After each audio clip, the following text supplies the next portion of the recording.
Barsha, every building has a contact number on it. But I was like, if I take up a building, remove your number. So they agreed. And I said, bro, give me the building. Give me the building. Remove your number. I'll take care of everything. Security, I cover him from my commission. Give him 50-50, no nonsense. But I was scaling business. I don't need to continue selling. Maybe I can scale renting. We need to learn to adapt and to pivot whenever required. And the biggest mistake I made was from a broker, I became a manager. And then I shut down in 6 months. In 6 months. Flat down on the face. If I give you a canvas, an empty piece of paper, and I told you to draw yourself, what you gonna draw?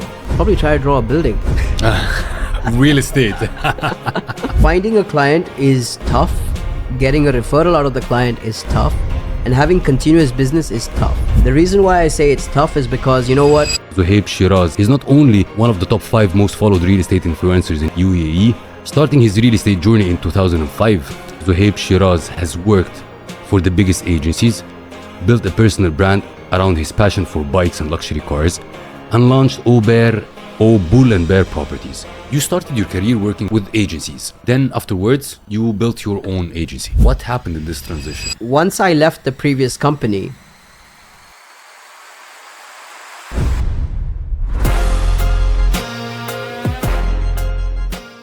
Welcome back, Alpha Squad, to another inspiring episode of the Alpha Talks Show, the #1 fastest growing show in the region. Today we've got an incredible Alpha guest, someone who has carved his own path in Dubai's booming real estate market and captured the attention of thousands and millions along the way. He's not only one of the top 5 most followed real estate influencers in UAE, but he's also a disruptor who fused social media with real estate, becoming famously known as the Realtor on a Harley. Starting his real estate journey in 2005, Zoheb Shiraz has worked for the biggest agencies, built a personal brand around his passion for bikes and luxury cars, and launched Bull and Bear Properties. He's a powerhouse on platforms like Instagram and TikTok, where his authenticity and daily content keep his audience inspired. From humble beginnings to dominating Dubai's luxury property market, Zoheb's story is one of hustle, resilience, and breaking all the rules. We're going to dive into his rise in the real estate game, how he uses social media to sell multi-million dirhams properties, and get insights on the future of the Dubai real estate market. So Zoheb, welcome to the Alpha Talk Show. It's a pleasure to have you today, and I'm looking forward for a BAM episode. Thank you so much for having me, Saif. I appreciate you. It's a pleasure. It's a pleasure. Zoheb, before we start, I have a kind of nugget question, which always says, like, we will publish the episode, people will see the thumbnail, they will see the graphics, the title, and they will think it's extremely interesting episode. What can you promise them today to gain if they gave us their time today? Something interesting and worth watching, probably. Ooh, I like it. It's like a teaser. We do a teaser for the episode, but this is like an absolute teaser. How do you feel today? I feel good. It's been a good day so far. Ooh, I love that, the positivity. Who is Zoheb in a nutshell for people who don't know? And from your perspective, I will dig deep, absolutely, but from your perspective, who you are? Good question. I get a lot of people come up to me and talk, oh, you're that guy. Oh, you have that many followers. Yeah. And I say, boss, at the end of the day, I'm just another guy like you, but probably someone who didn't give up. And that's about it. True. Didn't give up. Tell me more about I didn't give up. Like we rightfully said earlier, it's either your family or your friends True. or people who are close to you who at the start will always wonder why you're doing what you're doing. True. And why do you want to leave something that's comfortable and move into something that's not so comfortable and probably going to be extremely tough. True. But I was like, okay, you know what? This is something I enjoy as a passion. Like you said, you love what you do. True. Especially this. Sitting back 8 o'clock in the evening after working hours because you love it. I did the same. This is something that I loved. And I said, you know what? I want to give it a shot.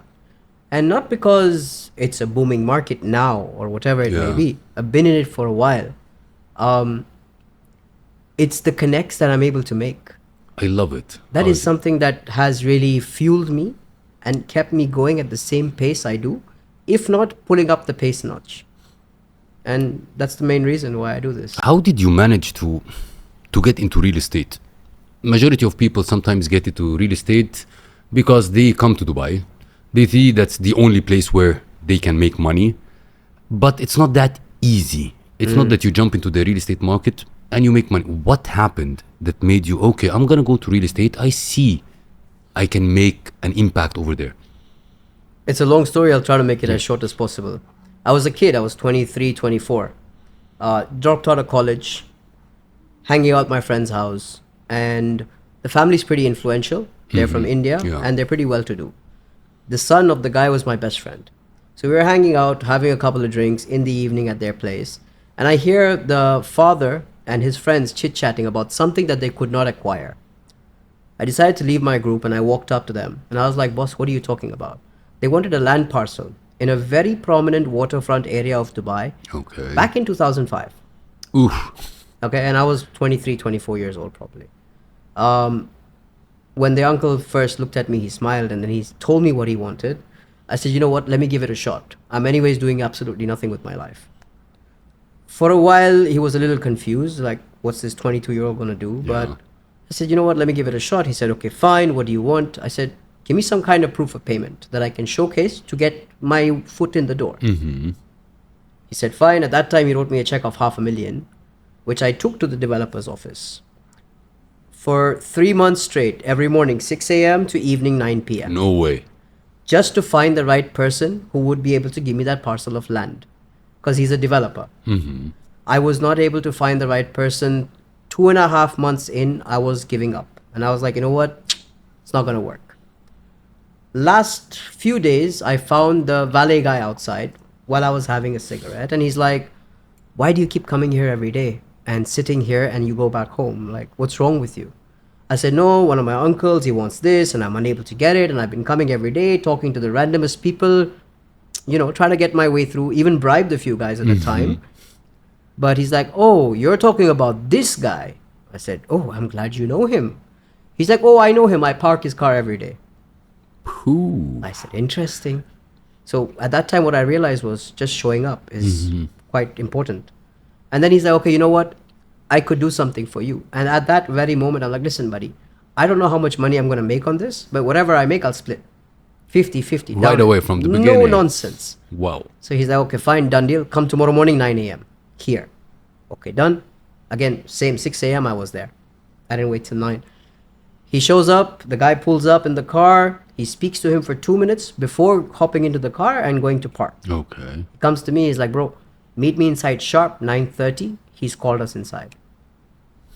We go to the office. 9:30 we walk in. The gentleman behind the desk tells the valet guy, okay, he can go. Now we start having a conversation. I'm extremely scared because I'm a young kid, right? He's like, what do you want? I said, oh, we want this particular parcel of land.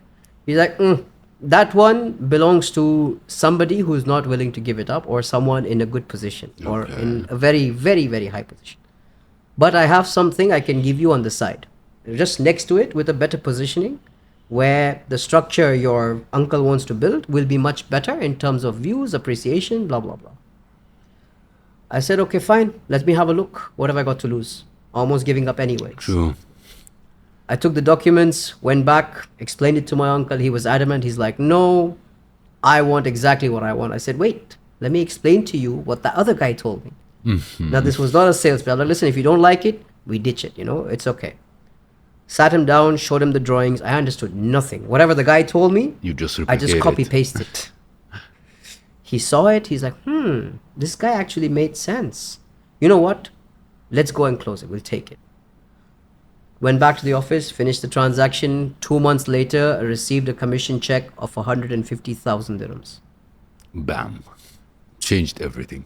I was like, I'm glad I failed in college because you know what? This is more fun than sitting behind a desk. I love the story, Zoheb, but I want to a little bit dig into your mindset. A quick note, before we jump into this episode, I find this incredibly intriguing.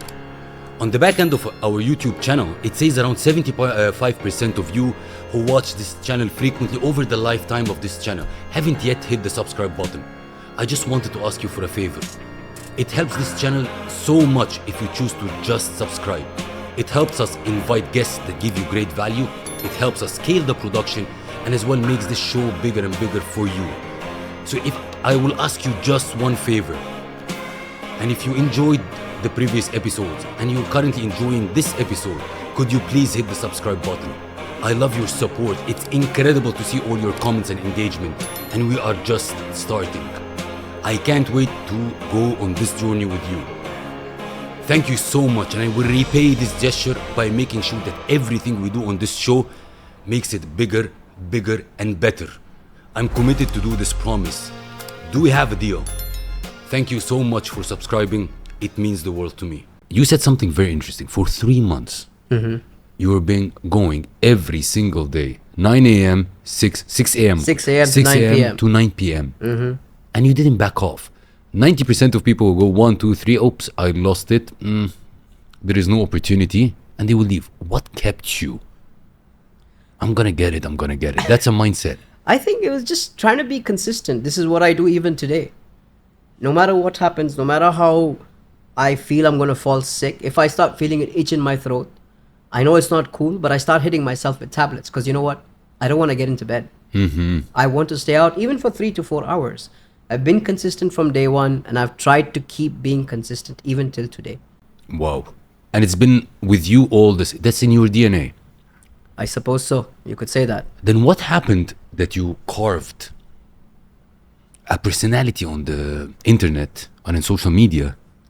How the idea this came to you, the Realtor on Harley, and how did you mingle it with real estate?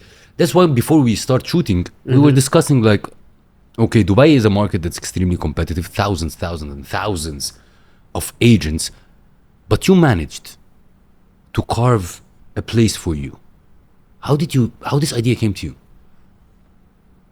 I believe in being genuine from day one. Maybe I don't make as much money, that's why. But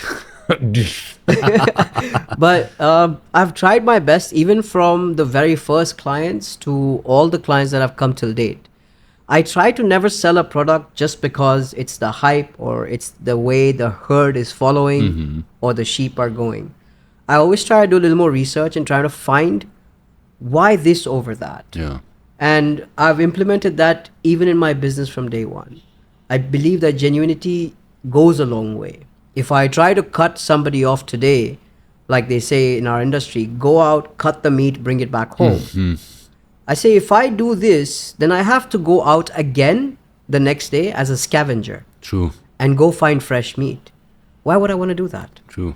If I can just make the first transaction smooth and easy and something nice for the person who's on my table, I have him for life. I don't have to wake up every morning scavenging. True. This is what a lot of people don't understand. Of course. But I did that. And then that helped me even when I wanted to get into social media back in 2018. I used to watch a few YouTube videos, but I never understood how it worked. Yeah. But I said, you know what? You're never going to understand from day one. You have to Do it. dive into the water, drown a few times, try to get back out, and that's how it's going to work. True. I had some good people around me in 2018 who dragged me onto YouTube. And then 2021, TikTok, Instagram Reels started coming in. So I had another nice team. I'm sure you know K9, Fahad Yeah, and of course. Majdi. Yeah. So I had these two kids sitting across the table telling me, you need to get onto TikTok. And I'm like, bro, that's a platform for kids to dance. And that True, was me who had Exactly. tried real estate on YouTube, which was Yeah. never done before, Yeah. at least in the Middle East. Or at least in Dubai as much. Yeah. And then I took a risk, put aside 7-8 months worth of savings. And I was like, okay, you know what? I'm ready to go. First transaction after 6 months of continuously posting from TikTok. Poof. And that's when I was like, no one's doing this. True. I need to double down. Make it happen. And I kept doing that whole genuine, honest advice, guiding the clients and so on. And touch wood, today we don't go out scavenging anymore. But how the Realtor on Harley came out? Did you plan it, or it came out of the positioning, the market positioned you in that way? No, I mean, we ride Harleys, right? Yeah. My wife and I, we both are riders. And I was like, okay, I really enjoy this thing, which is going out on bike rides. And I really enjoy what I do. And how do we merge it together? So my wife came up with, why don't you go with Realtor on a Harley? I'm like, okay, let's go with that. A lovely positioning. You've been in real estate for actually super long time. Like, you're not a newbie. Absolutely. So you rode the highs, the lows, the global crisis, in, out. What are the lessons that you learned? And overall, not like in particular, but like through this period, you hit 2008, you saw the ups, and even till now, Dubai didn't reach the highest level that reached before. So passing through all this cycle, and touch wood, you keep going. What did you learn?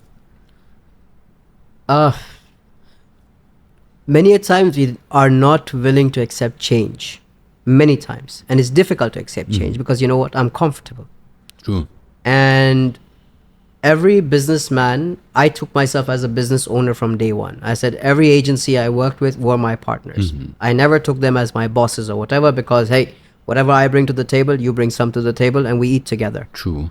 Right? We need to learn to adapt and to pivot whenever required.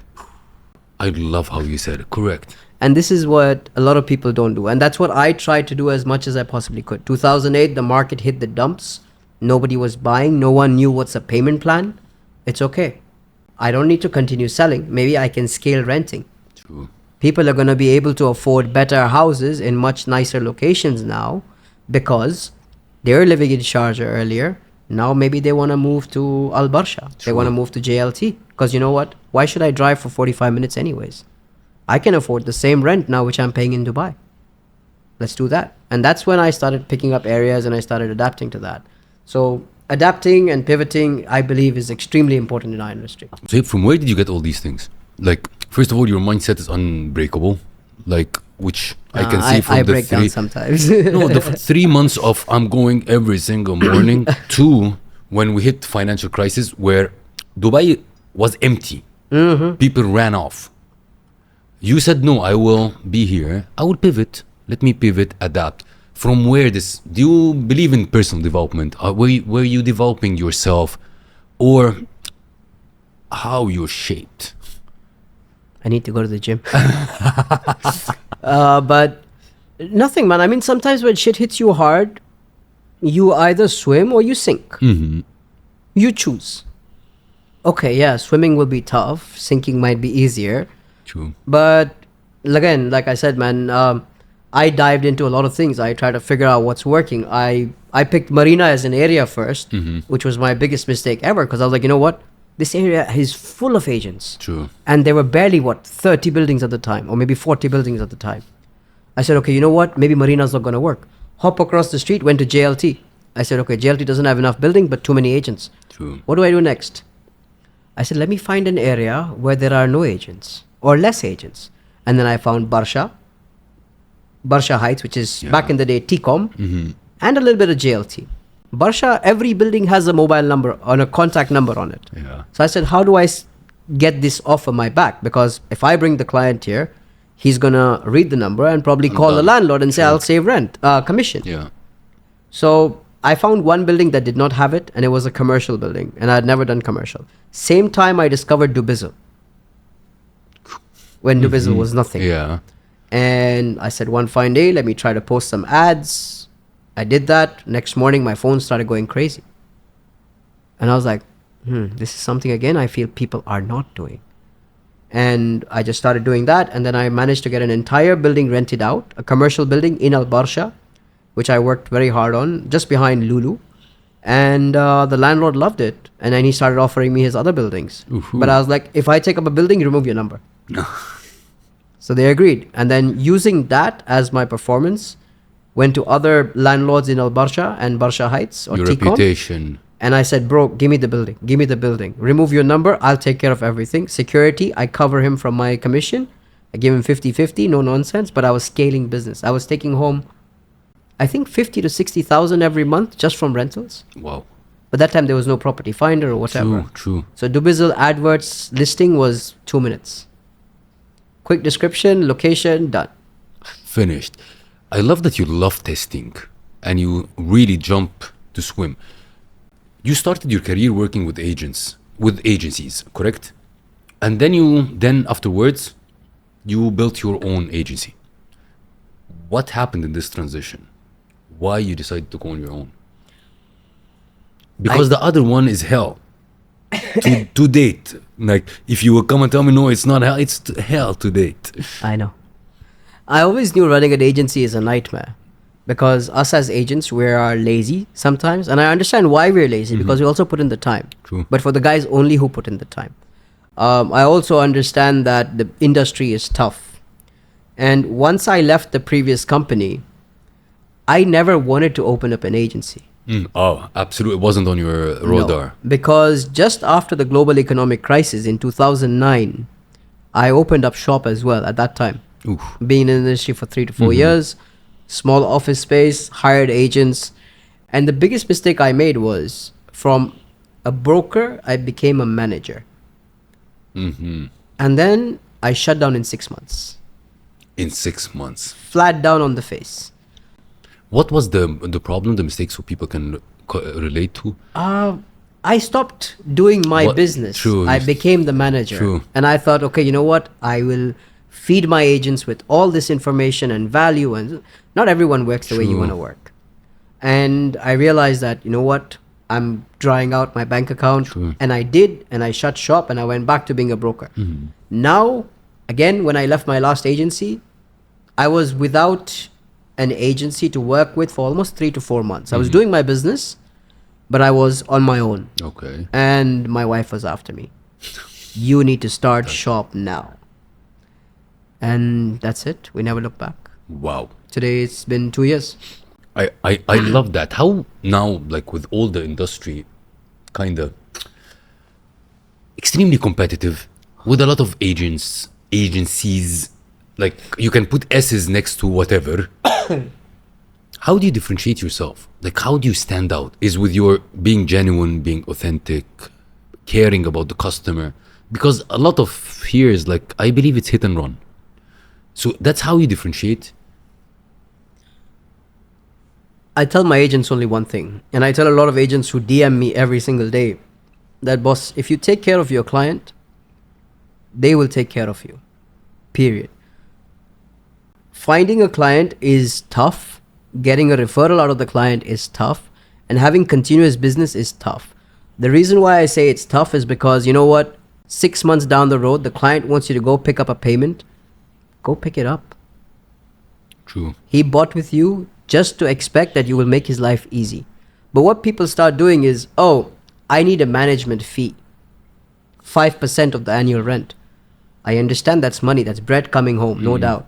But if you don't charge that money, there's a high chance that you will not have to request or ask for a referral. They're going to start sending people to you by themselves. True.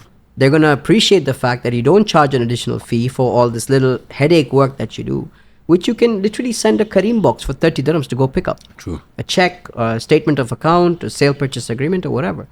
Yes, it's money out of your pocket, but that's short term.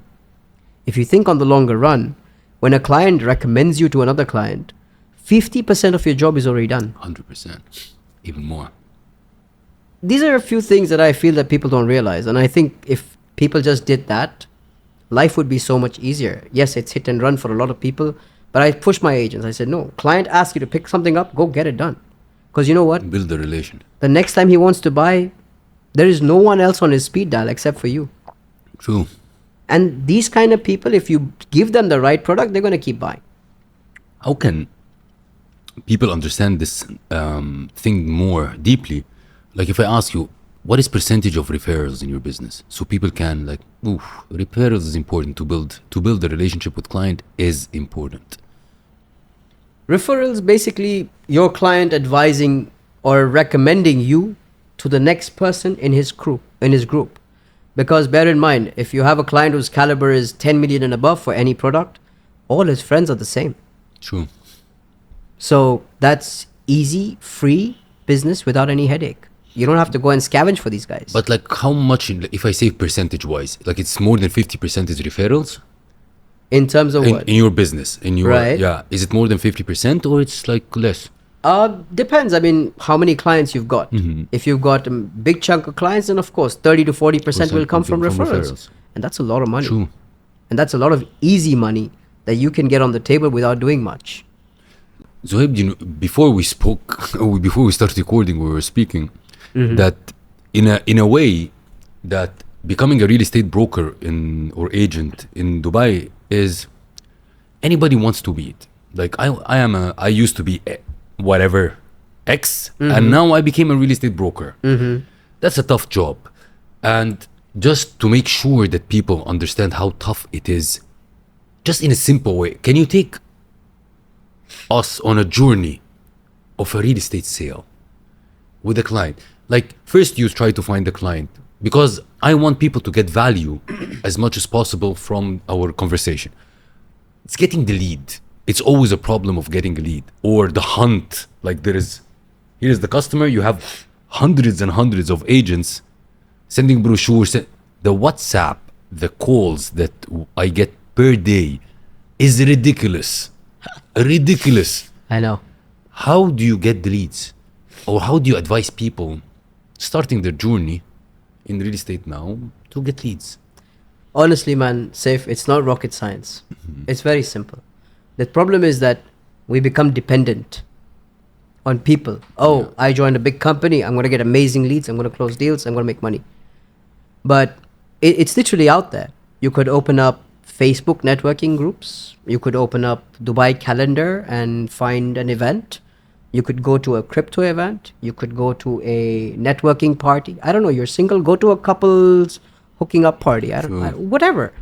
For me, Expose business. yourself. Exactly. For me, business has been networking from day one. Leads will flow. Yes, it takes a while to build your rep. But if you're not out there letting people know what you do, you're not going to get business. You can't just be reliant on one source. I love that. You need to move. You need to get up and get out. And sometimes they say some of your biggest clients could be in your telephone directory. True. Which is another thing we don't realize. I love it. I love it. Because majority of the people that I meet say, like, I believe they're sitting on their desk waiting for their company to hand them the leads, and then they will take from there. So in order to get leads, you need to move out, get up and get out. And think about it. If the lead does come to you as well, you think he's only talking to you? Of course not. You're no one special, bro. We're gonna get this. We're gonna get to this. So now you have the lead. That's part of the journey. We need to move to a little bit of closing and sales. I hate robotic sales from real estate agents. We have this project, it's amazing, 2-bedroom, starts from this, payment plan is amazing. As you said, I heard it 100 times. How do you manage your sales process? What clicks with the client these days? While the competition actually is like hitting the same client. How do you handle the sales? Like, what kind of advices would you give? Like, listen more to the client, have a conversation, build it over a period of time. Again, I mean, I wish I could talk more and more, but Yeah. in simple words, people don't like to be sold product too, but people love to go shopping with their friends. Okay, can you explain that? It's simple. You want to go out, buy a car, who do you take with you? Your friend. True. But when the salesman comes up to you running and say, hey, how's it going? What can I show you? You'll be like, oh, I'm just browsing. Let me have a True. look. So what you've done is you've automatically pushed the sales guy away, because you know he's here for his benefit first. And he's here to take you down. No matter what you're here for, he's going to sell you something. But when you're with your friend, you ask for his opinion. You say, hey, do you think this Ferrari would look good on me? Or do you think the Lamborghini convertible would look good on me? Should I get the Lambo with the popping doors, or should I get the Lambo with the normal doors? Because you're with your buddy, right? True. You can be true to him. You can be open your heart. Hey, you know what? I have $1 million in my bank. I want to buy that Aventador. And you'll be like, yeah, buddy, let's go. But if you do the same with the salesman, You put the barriers. True. you're like, ooh, I gave out too much information. Now he's going to sell me the most high-spec Aventador that they've got. Exactly. True. So this is what I tell people. If you can genuinely understand the client, because the clients can see through you, man. They have reached this position in their life by going through a whole bunch of you to reach where they have, to be able to spend X amount of millions on a property or whatever. But if you can be their friend and you hold their hand and you sit with them, you understand everything A to Z, let them speak. Let them get open when they only get open when they're comfy. True. And I believe that's where I think I've been able to make my place. And again, it's coming back to the same thing I mentioned earlier. Just be genuine. I love it. Be a friend. I So try to for them implement that in my agents, and touch wood today, they're doing pretty well. Real estate 100% percent Mm-hmm. differed from different, how you call it, eras. You're right. How does it look like now versus before? Because I heard a lot, like Chinese buy from Chinese, Yes. Russian buy from Russian. Yes. Is that true? Like it became in that like silos in a way or not? To a certain extent. Yes, as human beings, we feel more comfortable being with our kind or our people. Indians love to buy from me and 2-3 other popular real estate agents who are Indian in the market, Oh, okay. right? But I have a few Russian buyers, I have a few Chinese buyers, I have a few American buyers, I have a few crypto guys who I always keep talking about. Yeah. But at the end of the day, it's all about, do I relate with this guy? Some people like that, aggressive guys, like, hey, let's go do this, let's True. go do that, and overly excited. And there are people who like that. And there are people who don't. Me, I like to believe I'm very, whenever you're ready, we'll talk. No problem. You know what? You're not Take your pushy. time.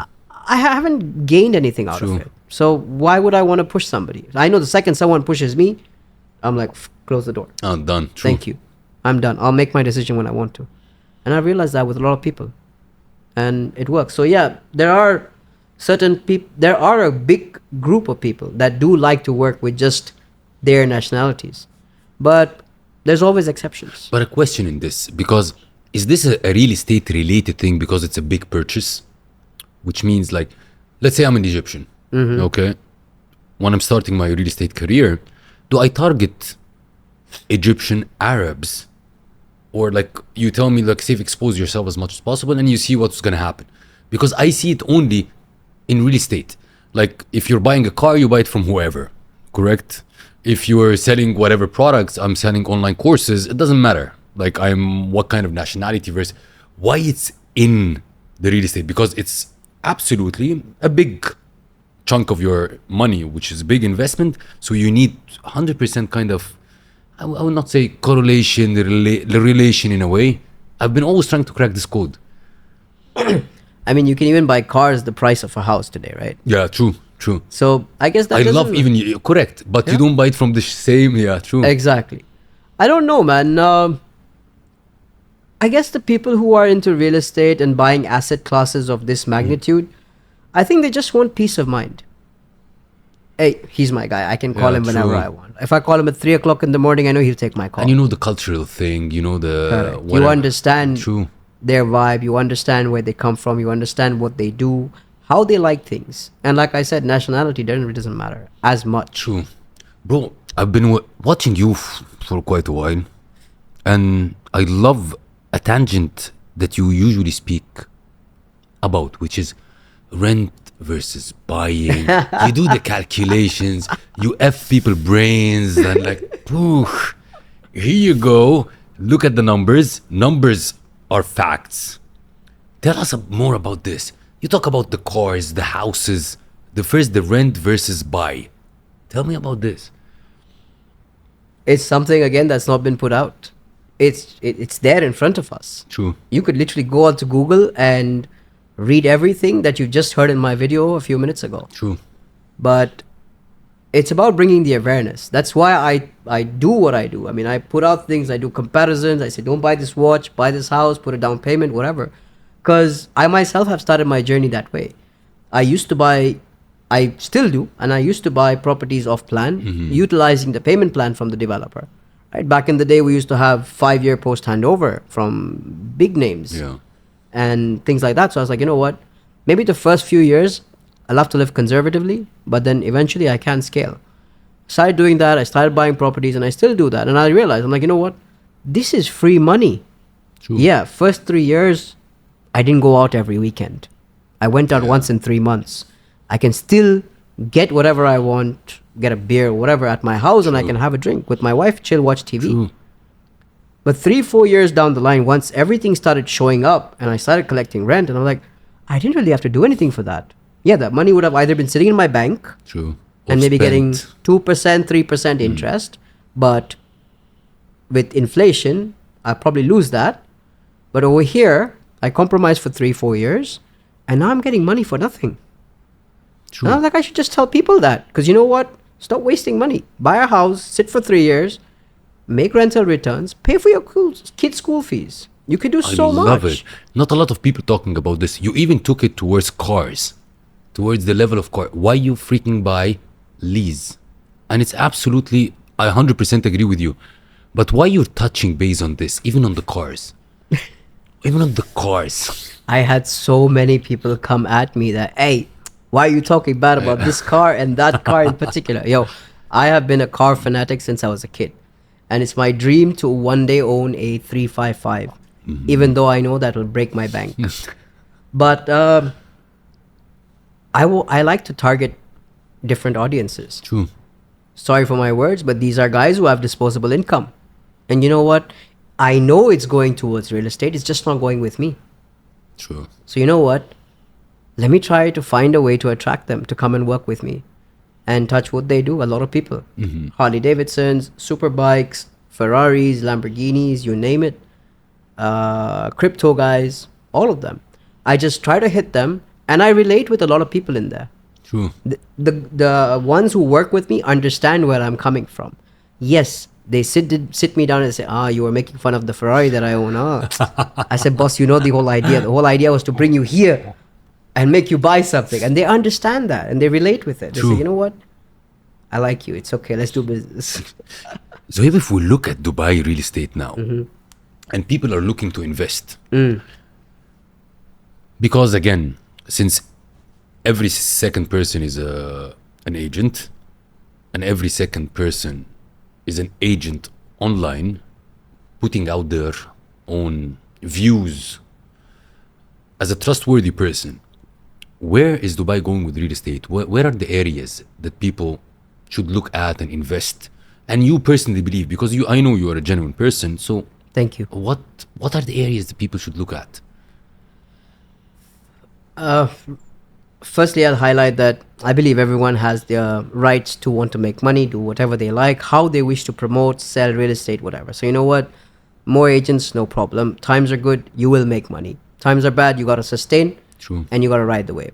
But coming to the important areas of Dubai, there's two types of agents, two types of clients. Again, one is the safe bet, and majority of the time, and I'm sure a lot of people won't like this, they like to follow the herd. Okay. Okay? You can go with the flow and buy whatever's the hype and whatever's coming out, or this is a stable developer, True. or this is a stable area, and buy product. And you probably will make money. We see the market gradually growing since the past 4 years in a nice, healthy manner. When it's a healthy rise, it's amazing. But back in 2007 and 8 was not a healthy rise. True. It was a rocket ship on Yeah. fire in the sky. Like, it has no stop. True. And that is why we saw what we saw. But for the past 4 years, it's been a good, steady, stable, healthy growth. And I think this will continue in the longer run. A lot of things in real estate is price per square foot. Everything is price per square foot. Your cost of acquisition is what decides your bottom line at the end of the year, is how much rent you collect or how much you want to flip it for. You can buy in the popular areas, but majority of the times I also advise clients to maybe look at the popular area and see what's around it. How much is the difference in the price per square foot True. compared to what is the area? Okay?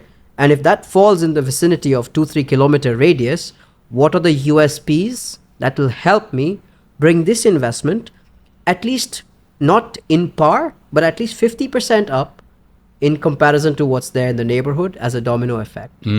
Because I of the love that. USPs True. around. Road networks improvement, metros coming in.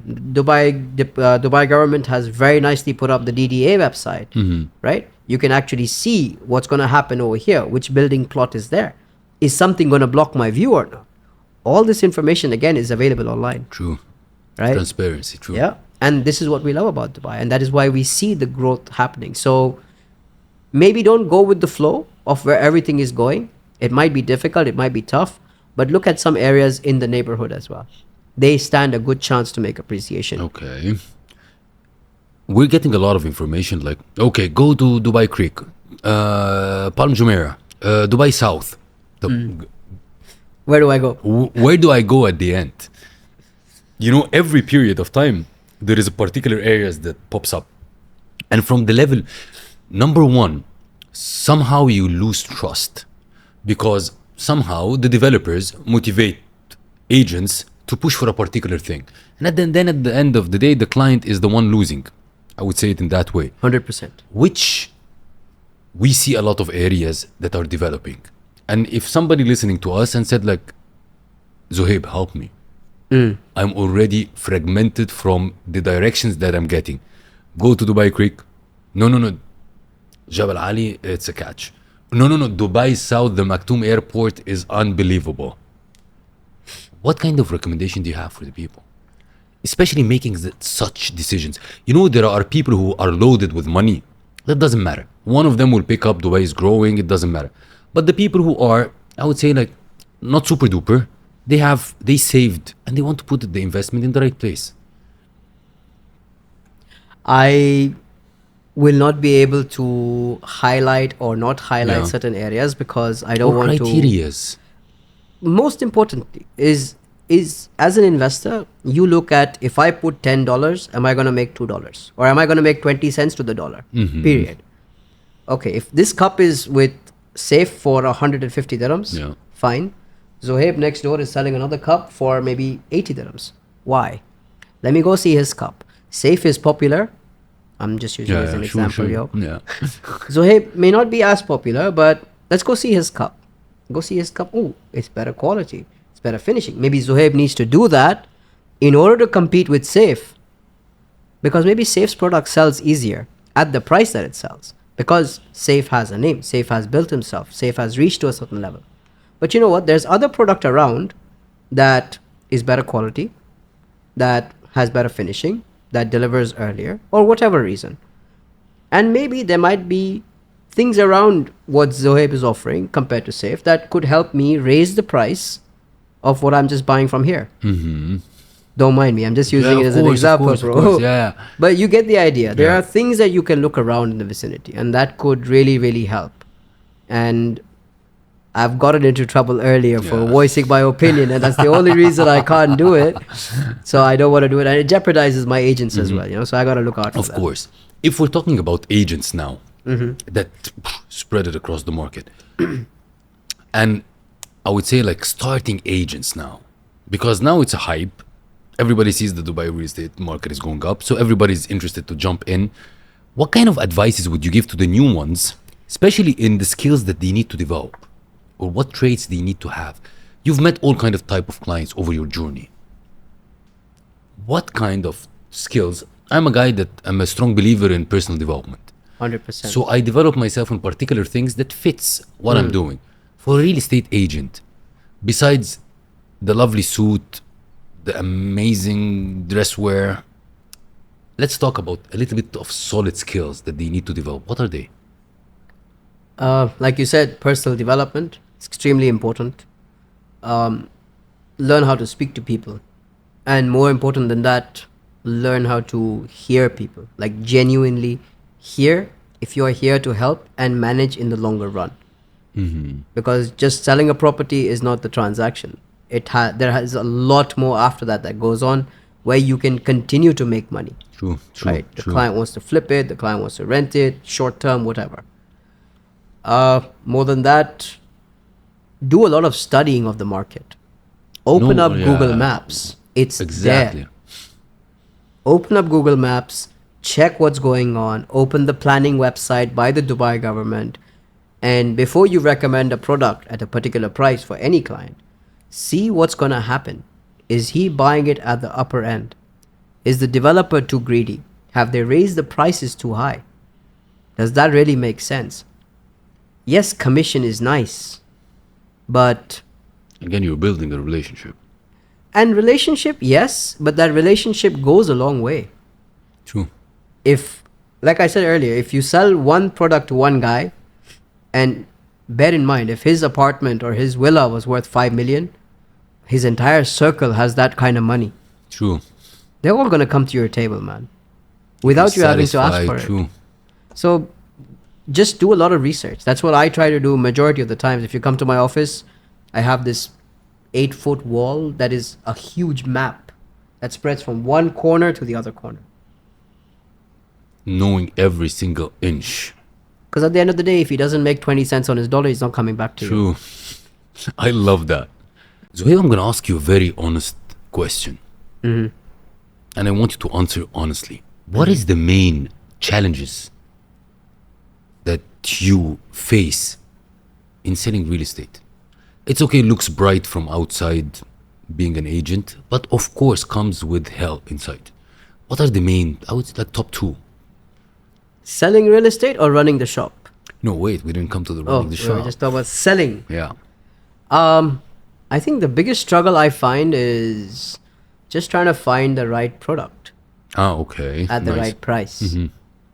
Besides that, I don't think I face a lot of trouble in terms of Can I ask you a selling. question for this? Yes. The agent has a power over to decide the price? No, like Of course not. so you're always trying to find the right product at the right price, even if the developer thinks whatever it is. If not, like next, whatever the product. Next one. Okay, that's finding the right product with the right price. The second one, challenge. Second one, challenge. The follow-up or like keep after the client, like to make a sale. It's a long period. Is it part of a challenge or I not? wouldn't say that it's a long period. Now, yeah, I do have a little bit of an upper advantage over here because I have established myself True. as one of the go-to guys True. who will sit with you, understand, and make your life easy. And that introduction part where a lot of brokers face trouble, and I feel them today because I've been there at one Yeah. time. That struggle for me is no longer required because my introduction is already done without me in the picture, True. without me even knowing that they know or that I know that they exist. Exactly. True. So that much has been taken care of for me. Clients know me as the guy who is their friend today, and they can come sit with me and tell me, I have this, what do you say? And then we decide what do we move on. So today, touch wood, yes, there are certain instances where we face a little bit of trouble or a little bit of delay, but till date, it's been a lot more easier now. Wow. Thank God. If we flip, now you're running a shop. Phew. That's a totally different game. How do you manage and balance between running the shop and making sure the business runs?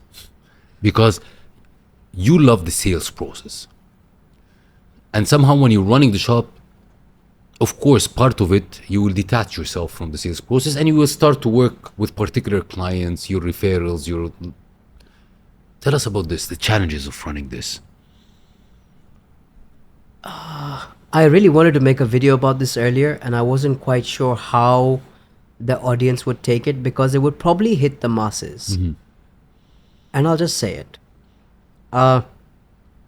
Many a times, the biggest trouble we have is finding the right people who are on a payroll, who are not agents. Okay. Now, this has to do with the mindset of the individual. Many a times, people complain about the position they're in, how much they're being paid, their job is horrible, True. and so on. But what they don't realize is the third person who could be the client, the consumer, the customer, whatever, when he enters the shop or she enters the shop, and they have to deal with this individual who was complaining about their position in life or in their job, when they deal with them, they are not 100% satisfied. Now, what this shows is that you as an individual working this job, getting paid for it, you did not deliver, so you ruined the experience there for that individual. Simultaneously, the client wasn't happy with what you've done, so this shows that probably you need to get worked on. And then you sit and complain about all these things, but you never want to spend that time and effort to build yourself. True. We get paid for what we do and what we offer on the table. If you start scaling yourself in terms of like what you do is self-development, sky is the limit. True. And the biggest problem I have faced till date is finding the right people.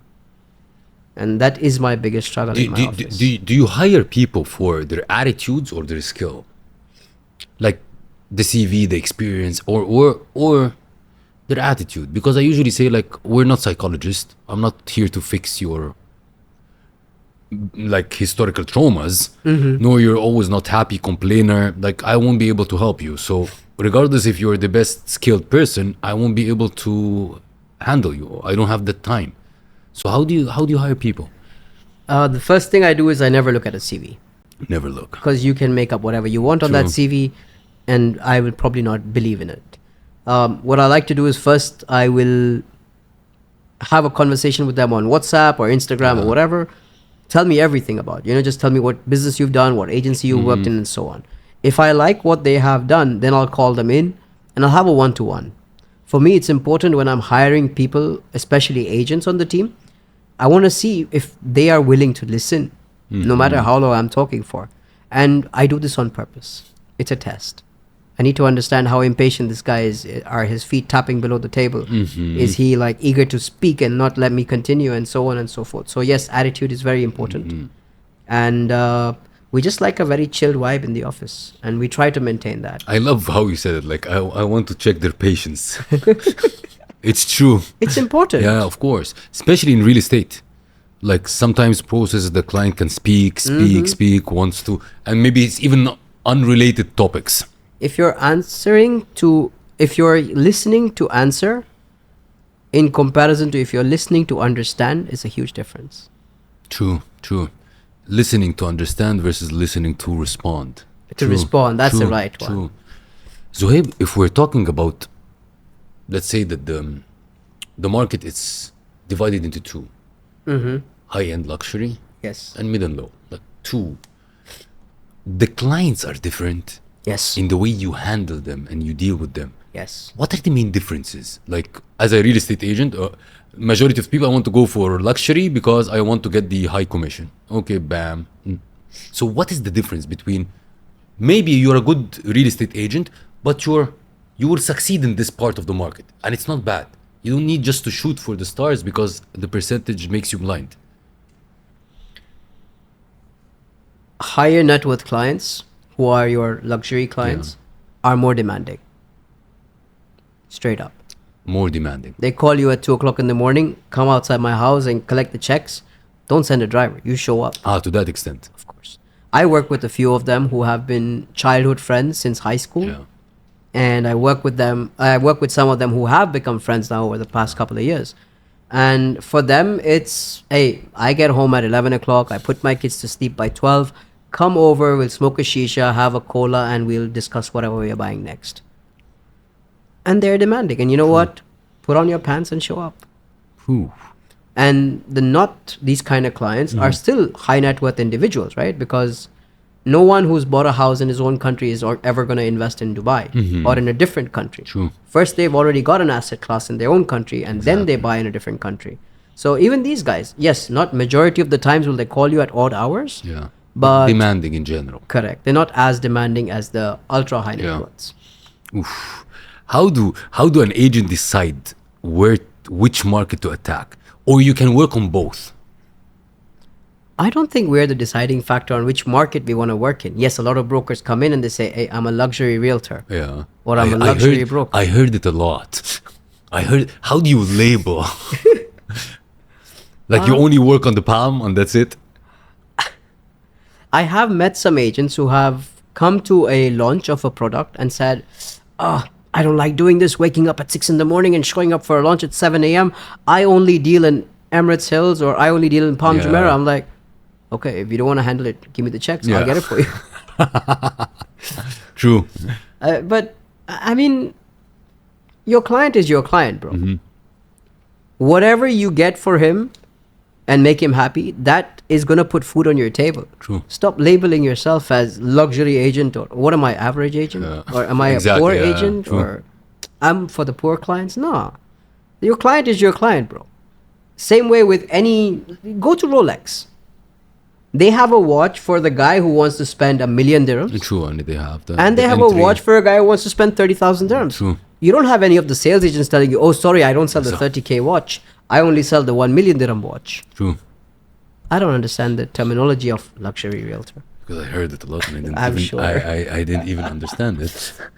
Zoheb, how do you define success for yourself? What is success to you? Good question. I never thought of it. What is success? Just making sure that I don't have to worry about the rent the next day or food on the table the next day. Yeah, if I have a nice car, a nice watch, everything's good, I'm happy with that. Yeah. But I don't know. I've never thought of You know, it. I love how you said it because you're really an authentic person.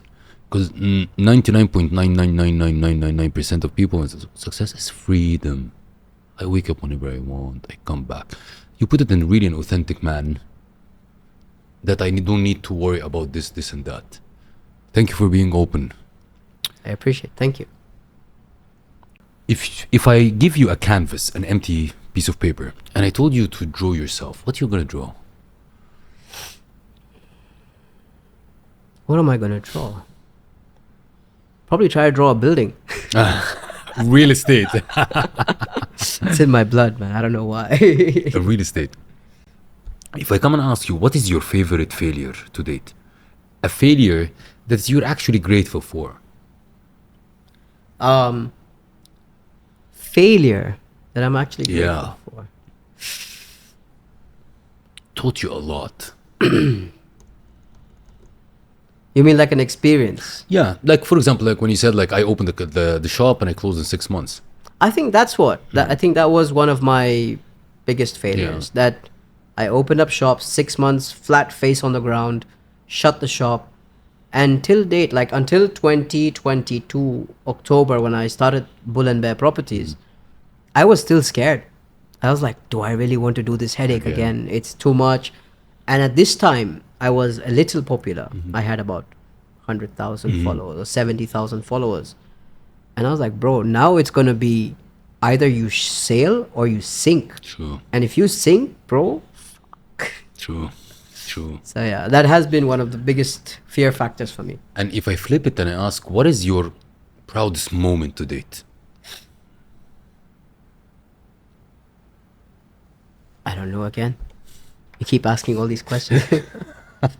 I guess I'm just proud with how everything is in general in terms of my wife helping me run the business. I'm proud of my team who are doing a phenomenal job. And just in general, proud to be where I've managed to reach today. I may not be in the top 10 or my name on a billboard or a trophy or something, but I'm glad for where I am. Pretty content. I'm proud of the 3 months of daily visiting the developer. That's I something. am proud of that, yeah. I'm glad you brought it up. If we are in the Alpha Talks show, and I have a nugget question which I always ask, how do you define an alpha? What's an alpha for you? 3 points. Ooh. Get up, dress up, show up. Can you repeat it again? Get up, dress up, show up. Wow. That's I it. love how you put it. Person that never backs down. No matter what happens, man. That's what I think brings us to where we are. I love it. We have a section called the Alpha Quickfire. I'll ask you a couple of quick questions. You're ready with it. Okay, let's go. So what is your most memorable deal in Dubai real estate market? A deal that you remember. Palm Jebel Ali 5 villas. Ooh, that's pretty near, right? What keeps you motivated in the fast-paced world of Dubai real estate? I get to learn something new every fucking day. What's one daily habit that helps you consistently close deals? Get up and show up. If you could give me one tip, if you could give in one tip to a new real estate agent in Dubai, what will be that tip? Authenticity. What's your favorite part about working in Dubai luxury property market? Closing the transaction, I guess. Of course. If you could teach children one lesson, what lesson would be that? Children. Invest as soon as you can. Ooh. What is something that somebody has told you that has hurt you and you've never forgotten? You got lucky. If I ask you to describe yourself in 3 words. Simple, easy, and I like watches. Ooh. What is the best? That's another section which I love to make and emphasize about it. We always get advices throughout our journey or career. What is the best alpha advice you've ever received that really changed the trajectory? Best advice ever received. No matter what happens, just show up again. Keep going. Just keep showing up again. The other section, which is called the alpha choices. You choose between two things. Okay. So closing a record-breaking luxury property deal or gaining 100k followers on social media. 100k followers. Ooh. Selling high-end luxury or mid-tier properties. Sorry, come again? So selling high-end luxury properties or mid-tier. Mid-tier. Working with first-time buyers or seasoned investors. Seasoned investors. Social media marketing or traditional marketing. Social media any day, boss. Closing big deals fast or building long-term client relationship. Long term, any day. Okay. Dubai Marina or downtown for investments. Downtown. Riding Harley or closing property deal. Closing the deal. Harley can wait.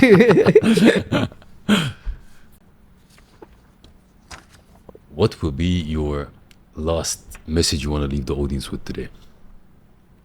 If there are agents, just keep hustling, man. You will make it. Just show up.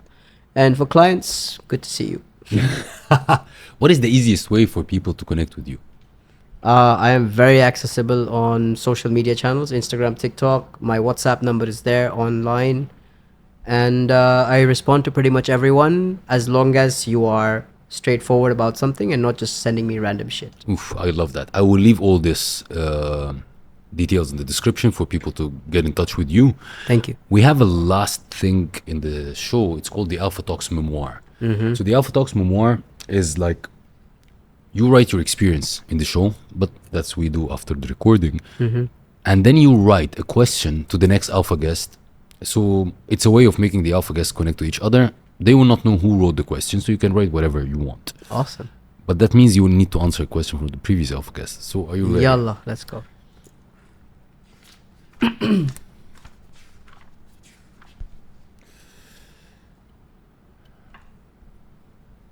If you had to go back and change one thing in your life, what would it be and why? Not wasted the first few years of where I could be working and making money instead of just wasting it and just partying all the time. So I'd go and change that from day one. Man, you're super honest and authentic. I love that in you. It's Thank you. brother, it's been a pleasure and an honor. And if you think that we missed anything that you want to share, you can share it now. No, I think I loved it. You covered pretty much everything. It's a pleasure and an honor, and I'm sure we're going to do more episodes together. It's a pleasure. Thank you for coming, and I'm sure people will watch this episode and will see what authenticity means. Thank you very much. Thank you, Harry. I appreciate it. That wraps another inspiring episode of today's show. I hope that this episode has ignited your inner alpha and left you feeling inspired, motivated, and ready to conquer any challenge that comes your way. Remember, alphas aren't born, they're made. It isn't about dominating others, it's about embracing your authenticity, leading with integrity, and making a positive impact on the world. If you enjoyed today's episode, be sure to subscribe to the Alpha Talks on your favorite podcast platform. Leave us a review and share the podcast with your fellow alphas. Also connect with us on social media at Saif Al Hakim. Share your thoughts, insight, and stories of personal and business growth with us. Let's create a movement of alphas supporting one another. The world needs more alphas like you exactly. Until next time, stay bold, stay driven, and stay alpha.